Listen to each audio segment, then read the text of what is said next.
Hi, welcome back to another edition of Inside Great Lake Sailing. My name is Greg Norman, your host. We're down here at Bayview before the Edison race. We're going out with Ohana tonight. We're going to spend some time with them, kind of going through the Santa Cruz 70. We are going to be promoting the Ambassador Cup coming up, a whole big race on the Detroit River with Santa Cruz 70s. And we're going to have some fun with the boat. We're going to try and pull you some information with how the boat was built. Ohana is the boat we're going out. Tor Hough was nice enough to let us come out with it. It's the old Equation, if you're not aware. We've been on the 52s. This will be our first time on the 70s, so we'll have some fun with it. And we'll be back in a second.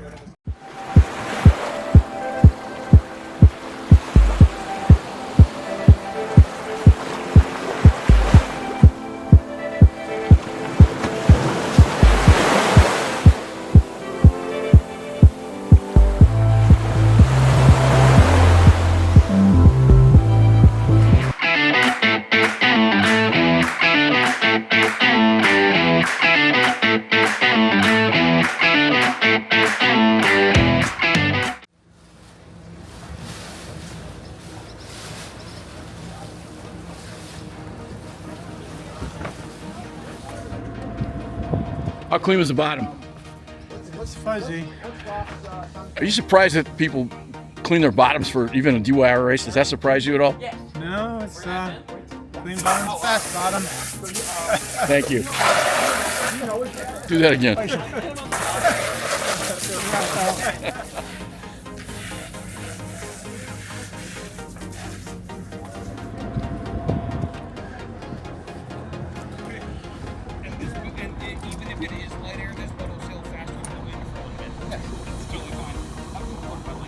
Turns out when you're backing out a 70-foot boat, it's different than backing out something slightly smaller. So, giving you kind of a view, a bird's eye of where this thing runs, which is why they stay up in the front. So.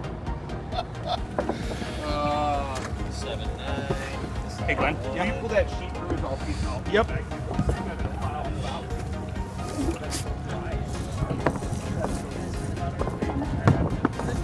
I've been drying in these guys.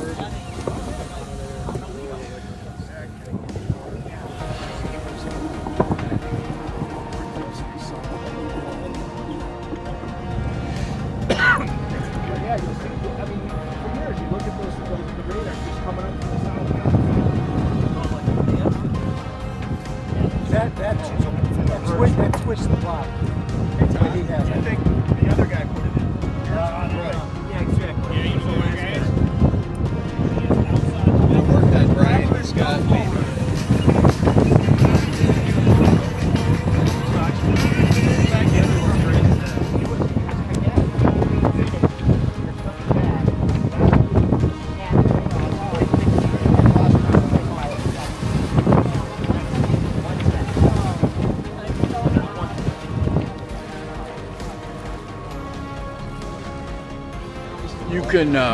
You can see behind me. The wind's not blowing a ton, but you can see behind me all the boats that are lining up. We've already had the first wave go off. The big boats go off at 7:35, but Crescent's in behind. You can see all those boats going. And Edison is now obviously a paper club. We talked a little bit about that, and we'll have that conversation later as we explore that process. But there's a lot of boats out here. You'd be surprised on a Friday night.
hard to explain. Okay. That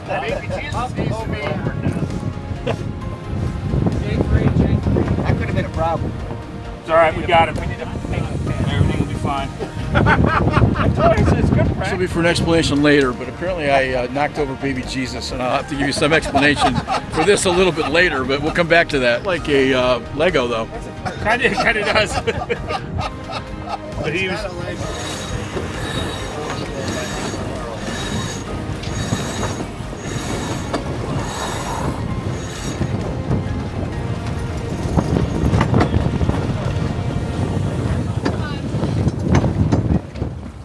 Time? 135.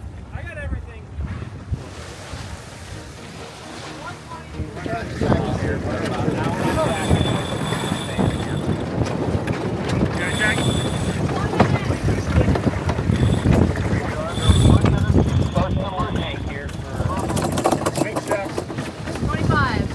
Jack, he's out. Or Tim, he's out. Yep. Did you say bait check? Okay, we're gonna tag right at the start, guys. 15.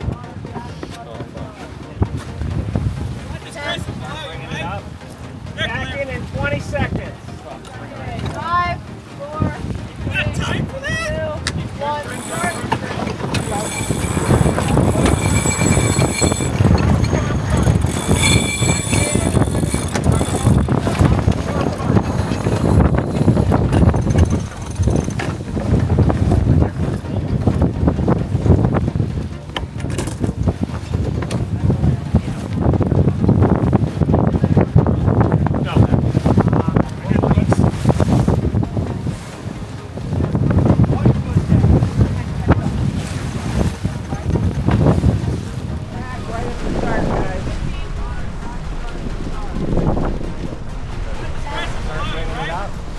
Back in 20 seconds.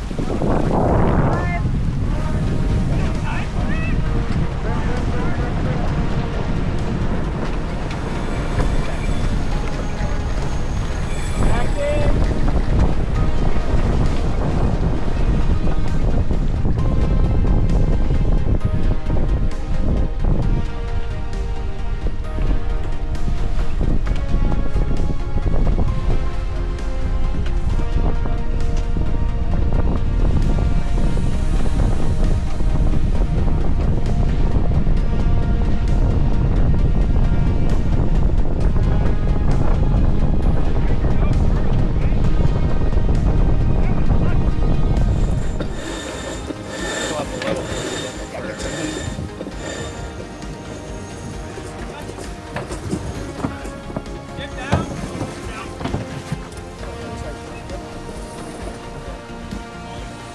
Watch it right here. Todd. Yep.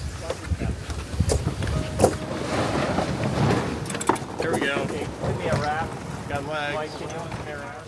You can see behind me here. Mike Thomas is the social media director for Ohana, and he's got his long pole and he's taking videos. And it's an interesting. We're gonna have a conversation with Mike in a little while. But nowadays you can't just have a syndicate for a boat. You gotta have. You gotta make sure you got the videos to go along with it. Make it a package. Things you find on this go so long. It's an amazing process. The races we've been on, we're fortunate.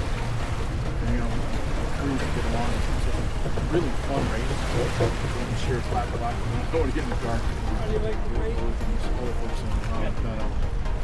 It's a fun race. It's not mad.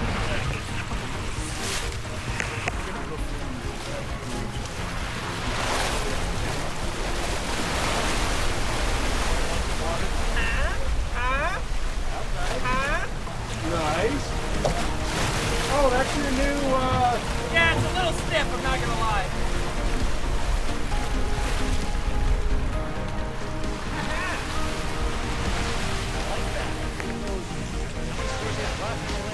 I don't know, because I went in there to, when I took the, safety,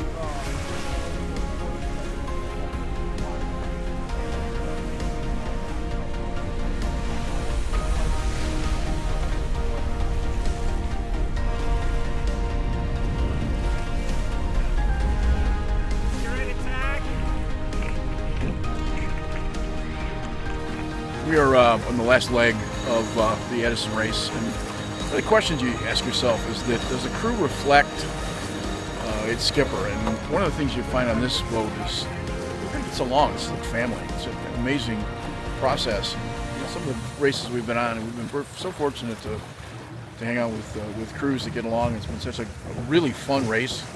I wasn't sure at 5 o'clock whether or not I want to get in the car and come over, but Tor Hough and all the folks on Ohana have done a spectacular job. It's a fun race. It's not. This isn't Mac races or anything, but it's you get a real feeling that these guys enjoy each other, and you can see it just the way they operate. Owning this boat. Best part of owning this boat, it's the sense of accomplishment when you put 14 or 16 people out and you find yourself in a really nice competitive moment with the boat humming along and everybody doing their job in harmony, and you know, that's a feeling that's really hard to capture in any other way. Talk a little bit about the Ambassadors Cup coming up. Looks like a really fun event. I think Kent's done a great job pulling it together. He's rallied a bunch of support from the community around Detroit, around the waterfront, the port of Detroit there. It's going to be, you know, 4 GL70s match racing up and down in a big circle. I think it's going to be a couple of races each day, and you know, it's going to be a lot of fun. We kind of hope for the right kind of winds so the boats keep moving and we get a little excitement, but these boats sail so close to each other on any given day that we're going to be kind of out there nip and tuck all through the race. So looks like a really fun series. Looking forward to it. Hopefully it's the start of something bigger where we can bring more boats in next year and show Detroit something interesting on the waterfront.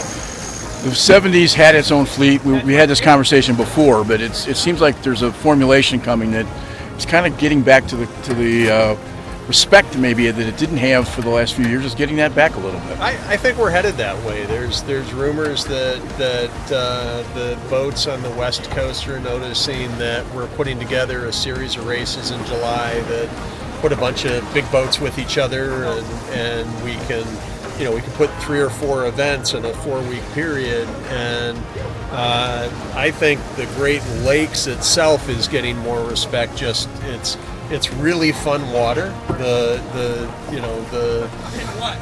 scenery is great, and the competition is every bit as tough as it is anywhere else. So yeah, I think it's happening. I asked earlier, and I'm going to cut this so it'll work, but we were talking about crews reflecting sort of their skipper and the calmness and the friendship of this process. Do you think this crew sort of represents you a little bit? Yeah, I wouldn't take credit for them, but I certainly take pride in them, and they are a great crew. It's taken us kind of 7 years to settle in with the right people, and I think they reflect that Ohana, or that sort of family value that we brought to the boat from the very beginning, and it's kind of cool. It's a really fun thing. A lot of different individuals, but we play together like a really well-honed family.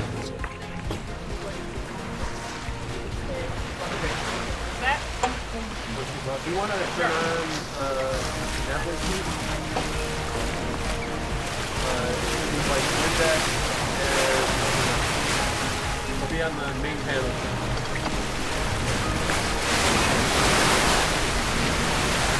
For Club Truck.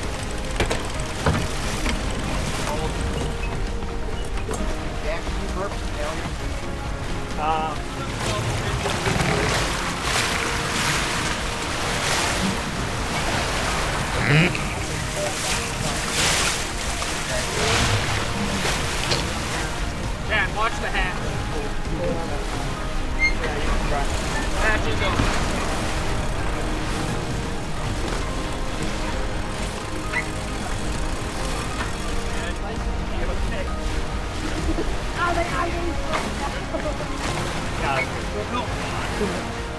We are obviously finishing up the race a little bit here. We're coming back towards Crescent, which is the finish line. I'll get a chance to take a look at our boat. This is the first time I've been on a 70 in any kind of wind, and it was really terrific to be able to be on this boat. We've been on CLGP boats. We've been on, certainly the 52s, This is, Bill Lee at its best downwind. This is it's flat, it's fast, but it's also stable, which not that I should have known any different, but this is a very stable boat for its size. It'll be interesting to see when the Ambassador Cup comes up. Probably look a little bit like match racing. That should be interesting to see 70s match racing on the Detroit River. But Ken Colbert and the rest of the guys that own the 70s have really done a job to bring it. So it'll be interesting on the 28th and 29th and 30th downtown Detroit. Oh, that was great. We have lost the Thunderboat races, and now we're going to get a chance to see the 70s. So I want to thank the crew here a little bit for their time and effort. And as it gets dark, we appreciate being on Ohana, and wanted to thank Tor and all the crew for making it such a nice day. Please, I don't care. I'm not going to worry about it. We're done. Don't worry about it. Have it? No. Down. Oh, I got it now. Copy. Yeah. Do I stay inside this guy? All right. Somebody want to let him know we're coming inside of him?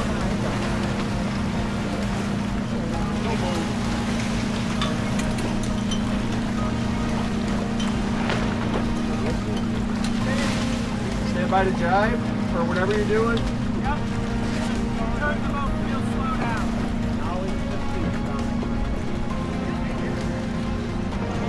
Back here or there? Coming down.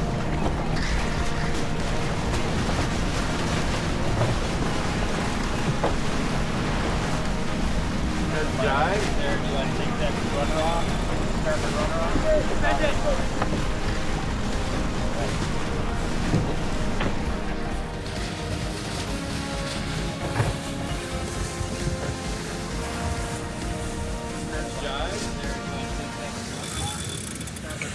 Take this off.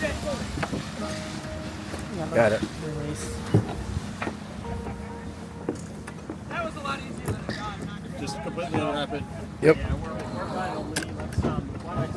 Everybody keep your heads down. Let's try it in and just kind of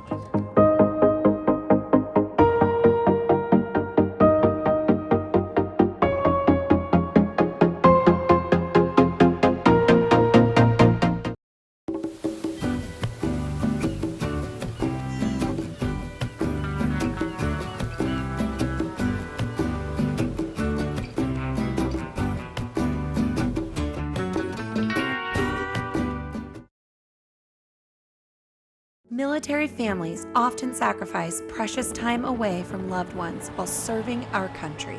We were worried that with him leaving, that she would lose those connections with her dad. Some of life's best moments happen between parents, children, and the pages of a good book.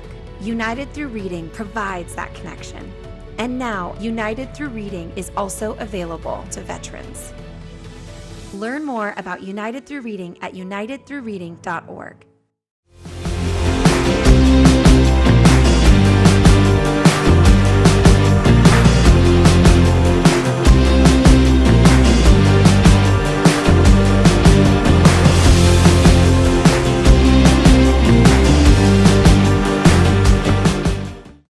Welcome back. We're spending some time chatting with Bill Lee, the inventor and founder and builder of great Santa Cruz boats.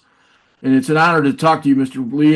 You're one of the best boat designers this country's ever produced. And we want to talk to you a little bit about the 70s, which are coming up on the Ambassador's Cup here on the Detroit River, August 28th, 29th, and 30th. And I guess the first question is, you started with 27s, you eventually built 70s. Talk a little bit about your experience with the 70s. Well, they came about because Transpac, the focus is pretty much Transpac all the way through, and they had not had a rating limit over the years. The Bermuda race and the Fastnet race and some others had a rating limit of IOR 70, but Transpac did not have a rating limit. And just after the finish of the 81 race, Transpac voted to put an IOR limit of 70 on the boats. And we all were complaining and saying this is no good. And I remember Ben Mitchell Sr. looking at me and saying, "We're going to make you guys rich." And so we built the first Santa Cruz 70 to meet the IOR 70 rating limit for some people in Hawaii. And then boat was started in, I think early 1984. And then we got several more orders for them. And we had 5 of them in the race to Honolulu in 1985. 83 was the first race with the IOR 70. Charlie had been a custom built Ron Holland boat for a syndicate up in San Francisco. And then my old boat Merlin, way fast, but rated quite a bit higher than IOR 70 at the time, partly because of light displacement penalties, partly because of how the IOR rated stability, and the boat wasn't that stable. It was just really narrow, and for some reason that triggered penalties. So we actually put a bunch of lead ballast on the boat and got it down to IOR 70, and they crossed with Charlie about 400 miles out in 1983, and then Charlie finally beat him to the finish line. But that was the beginning of IOR 70 racing to Honolulu. We had 5 boats for the 85 race. Actually, an early generation Nelson Merrick won Swifter. It was a waylight race. But then people just kept buying them, and there was Nelson Merrick boats, there was Reichel Pugh boats, there was Andrews boats, and it worked up to fleets as big as 17 racing to Hawaii boat for boat. And then the first boat to go to the Great Lakes had been built for Bruce Eisner back east, and then Bill Martin bought it. Okay. And renamed it Stripes. And Right. That was the first one on the lakes. That's still here and still being used. Oh, that's good. Well, they're really, really, really nice boats to sail. And they're about as big a boat as you can sail with reasonable people. You get much bigger and you really need to hire yourself pros to keep everybody safe. Yeah. But one of the nice things about the Santa Cruz 70s and why they're so popular is they're so easy to sail by average people. Let me ask you a simple question. 68 is the length of the boat, but it's called the Santa Cruz 70. Why don't they call it a Santa Cruz 68? Oh, because we were hitting the IOR 70 rating. Okay. All right, that makes sense. What do you like about the boat the most? What is it that you're most proud of that boat? Well, I like it that so many people have had fun sailing on them. I like it that it sails nicely and it's easy to handle. As I say, just lots of mere mortals can sail the Santa Cruz 27s and have a grand time. We were on Ohana this past week, and it was amazing. We've been on a lot of the 52s, the Great Lakes 52s, the TP 52s, and those are usually professional crews. And we were out with the Ohana crew, which is really family oriented. And it was, like you said, it was fun watching them because they had complete control over a 70-foot boat and a pretty good wind. And nobody on the crew had been on an America's Cup, captain or anything. So it was fun to watch.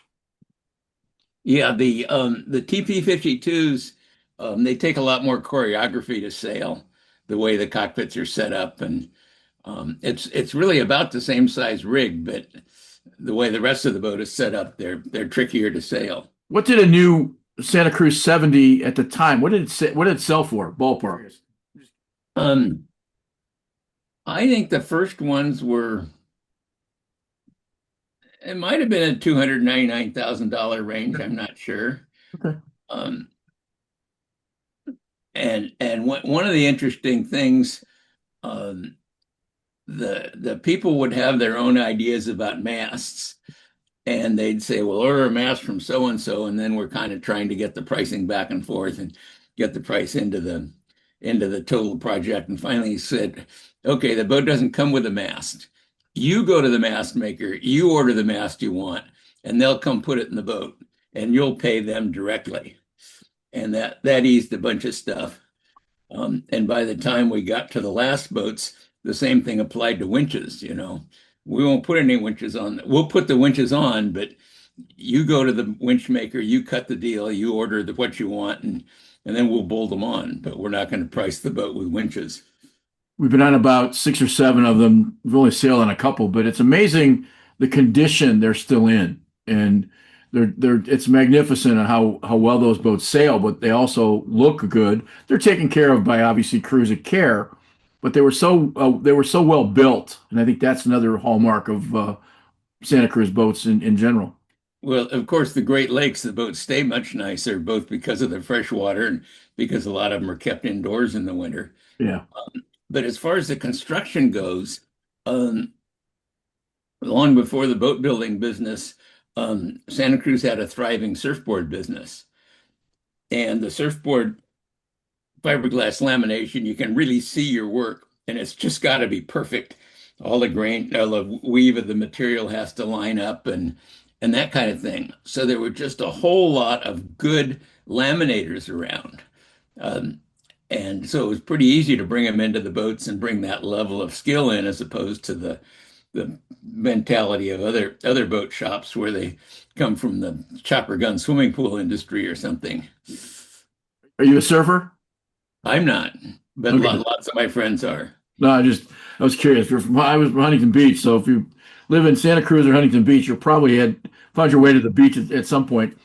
Last couple questions. I know you went to San Luis Obispo with a mechanical engineering degree, but your first job was designing armored personnel carriers, and I'm assuming that has a lot to do with weight and distribution.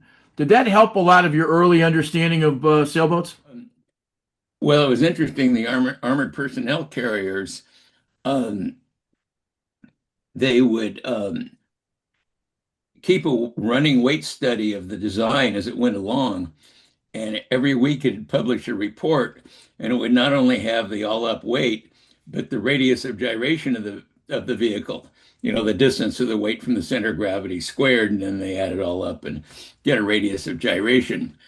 And that was partly because not only did these armored personnel carriers have to go on land, but they had to go on water. And once you're on water, you're worried about pitching moment, and you need to know where the center of gravity is. And you need to know how much it weighs so it doesn't sink. And so, yeah, we were pretty big weight control, even in those very heavy aluminum. They were 1.125 plate aluminum plate vehicles.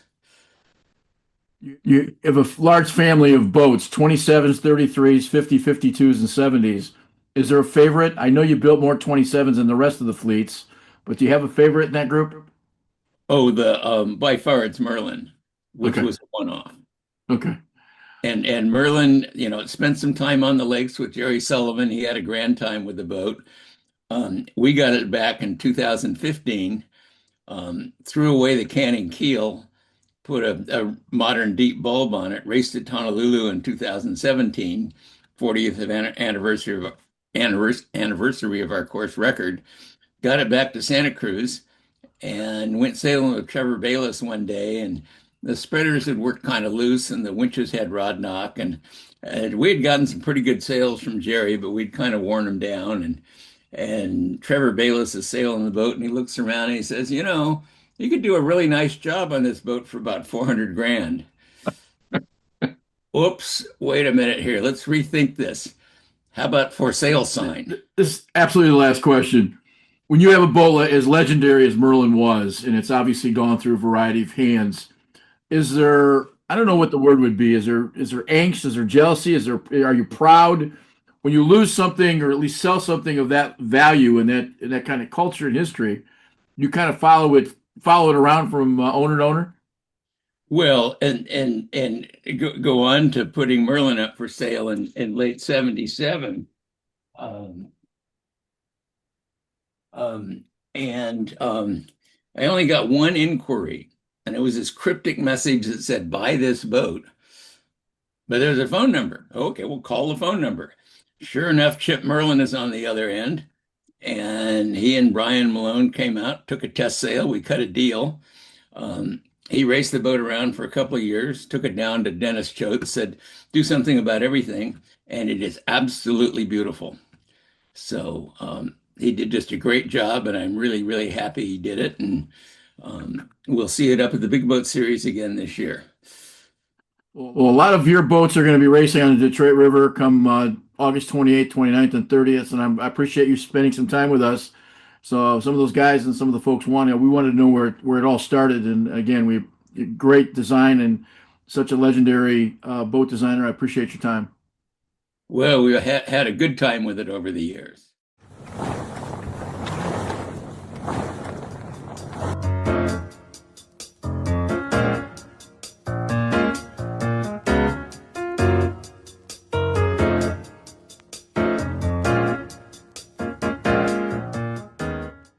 Welcome back. We're speaking with Ana Kozak, who is going to be a senior at Grosse Pointe South High School as part of their sail team. The reason we're talking on is an extraordinary, in my opinion, extraordinary situation. You are the navigator for Ohana, which is a 70 Santa Cruz, which is a pretty large part of this show. We've had a conversation with Bill Lee, the designer of the Santa Cruz boats, which is kind of cool. And we were out with you guys about a week ago for the Edison race. Yep. And I heard about this 17-year-old navigator, and Tor Hough, who is the syndicate skipper, is trying to get younger with the crew, and obviously he's done that with you. Yeah. And I guess when you're 17, you got to look at it as you're 17.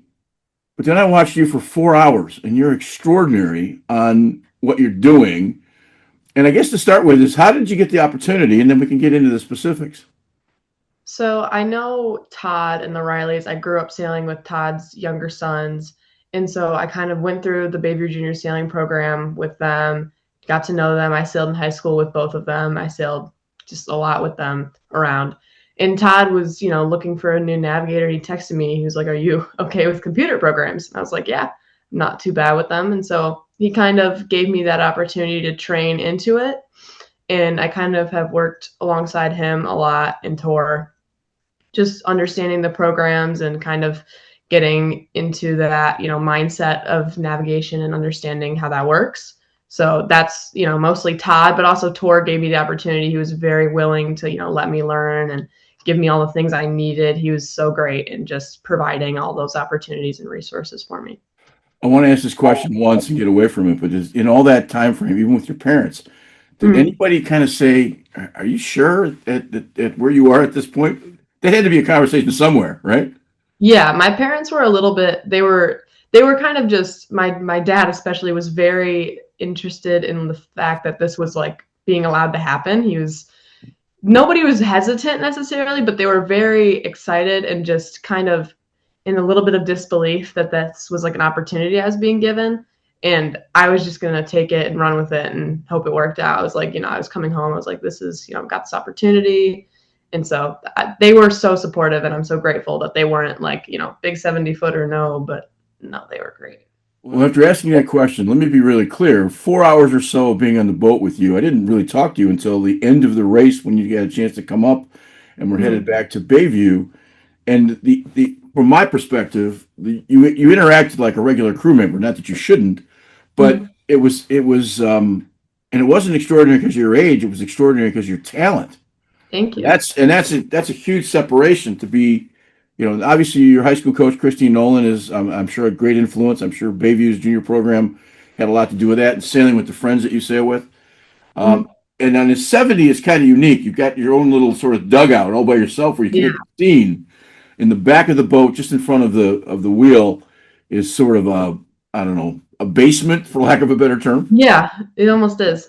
So in that situation, it's kind of nice being by yourself. You don't have to be around anybody else. Yeah, it's nice to just kind of zero in and focus on that and not be too, overcrowded, overshadowed by other things. Okay. Well, without asking you to blow your own horn, what are you good at as a navigator? What is it that you think makes you a little special, not only at your age, but just being a good navigator?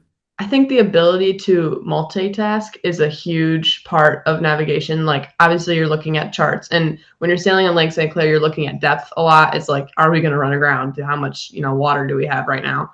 If I want to go there, do I have water to go there? But it's also looking at weather patterns, understanding how weather works and how it moves, especially through the Great Lakes. Kind of, is this front going to stay? Is it going to stall? Is this, offshore breeze? Is it going to work? Is it going to be a land breeze? Is it going to be thermal?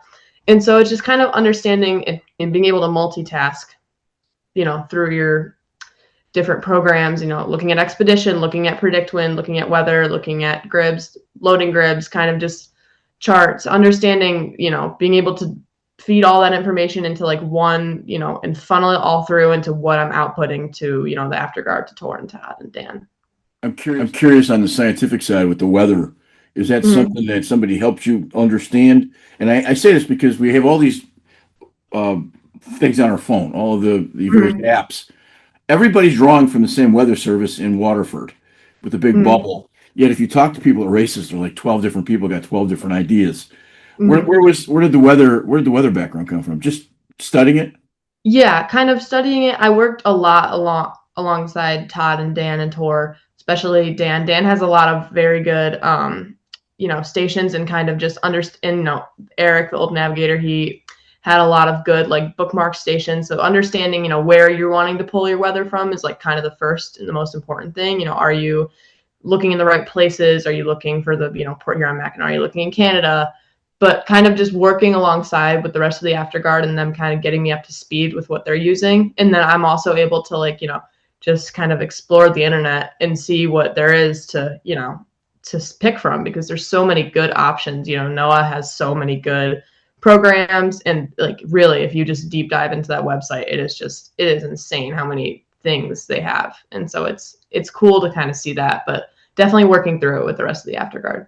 Early on in the show, I had a chance to interview the great Peter Eisler, and he went to Yale, and he was explaining to me that nobody knew his background, but his degree in college, his undergraduate degree, was meteorology. Okay. Yeah. And I said, did you have some idea of wanting to be a weatherman? He says, no, as a sailor, you got to understand weather. And he says, nobody knows I have that degree. And he says, I use it to my strength, because it's obviously, I probably know a little more about it than, sort of the average guy. Is there thought at this point for you of looking at maybe professional sailing? Is that a possibility, or is this strictly an avocation? It probably will depend on what I do in college. As of right now, maybe. I'm gonna pursue chemistry, probably pre-med undergrad, somewhere maybe local in the Midwest. So kind of seeing how that will work into a schedule. But as of right now, it's trying to balance both, because I think that's I want to find that sweet spot in between doing it at a high level and competitively, but also, pursuing a job that I enjoy and can do for a long time. So probably somewhere in between, hopefully. When you're out on a 70, most of the time, anytime you get on another boat, is it sort of a disappointment because it just isn't the 70?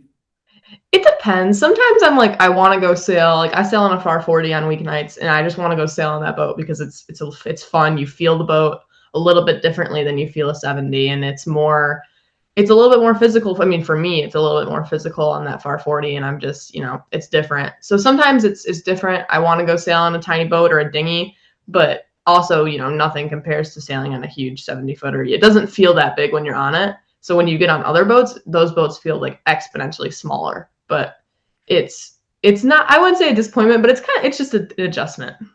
I think the thing that's most marveling in watching you is that I'm a high school coach. I coach young ladies. Mm-hmm. Just your confidence in your process. So the last couple questions is, what's been the hardest transition for you at this point? I think kind of like coming in and being like, okay, they're trusting me to do this job. I have to like be confident in it and like do it. I can't, I don't want to be hesitant. That's going to cause a problem. Like I can't be hesitant when calling time to the line or anything, or getting weather or anything. I have to be confident in what I'm delivering and confidence in that ability to do so. And so I think it's adjusting into a mindset of, they're putting me in this spot. I can do it. Like I need to. And the last question, what is the opportunity of this meant for you outside of sailing in relationship to confidence, in relationship to, wow, is there some things some revelations at your age that sort of kind of chopped up as you're sitting at the kitchen table at home?